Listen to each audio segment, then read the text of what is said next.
Hello everyone, I'm Kadyn with the Splash Center and you're watching my introduction to guitar. Hello everyone, welcome back to Guitar Tutorials. In this episode today we're going to be talking about another really popular chord, the D chord. Sounds like this. It's a really higher pitched chord and it's only played on the last three strings, or the first three, the bottom one, the next one up, and the next one up from that. So like the first one was, we'll go through it one finger at a time and show you where they need to be placed, and we'll play the chord. Okay, so the D chord starts off on the second fret right here. So you take your pointer finger on the third string right here. You take your second finger and you put it on the first string, the bottom one, of the same fret. Sounds like this. So you have this one so far, your pointer, and then your second finger. And then you take your ring finger, the third and final one, and put it on the next fret over, so the third fret on the second string right here. And then all that together is a D chord. So once again, that's your first finger, second fret, third string, your middle finger on the second fret, first string,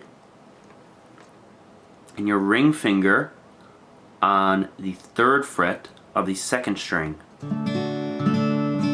Something that really helped me to remember which chord this was when we started is that, or when I started playing guitar, it's kind of like kind of looks like a D. So it's like you have your back and it swoops around. So kind of looks like a D, or like a backwards D.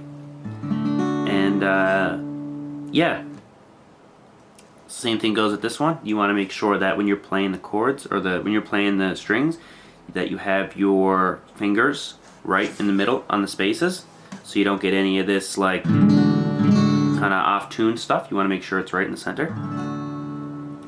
Also, like stated in the first episode, you want to really make sure your fingers are nice and curled, so that you don't like hit the strings below. Like I could play this one, like right, but if I curl it down, I start to hit the string under it, and hear how it mutes. So I have this one fine, but then the one below it is muted.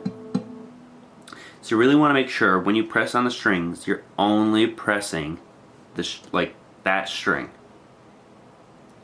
So once again, we have D. Another thing about the D chord is that where it's only played on the bottom three strings down here,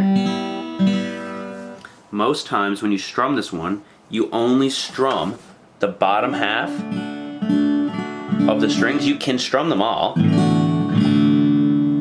but usually when you play, you only strum the bottom three, either the bottom three or the bottom four. Either or works. So usually if I played a G, you strum all of them for G, and then if you come down to your D, you usually strum the last second half, the bottom half of the chords to play this one, because it only uses the bottom half of the chords, you know? So yeah, you really want to play around with this chord and make sure that you have this one down pat, because this is another super essential one that you're going to be using all the time. So pause the video and play around with it and make sure you have this one really solid. Alright, see you guys in the next one.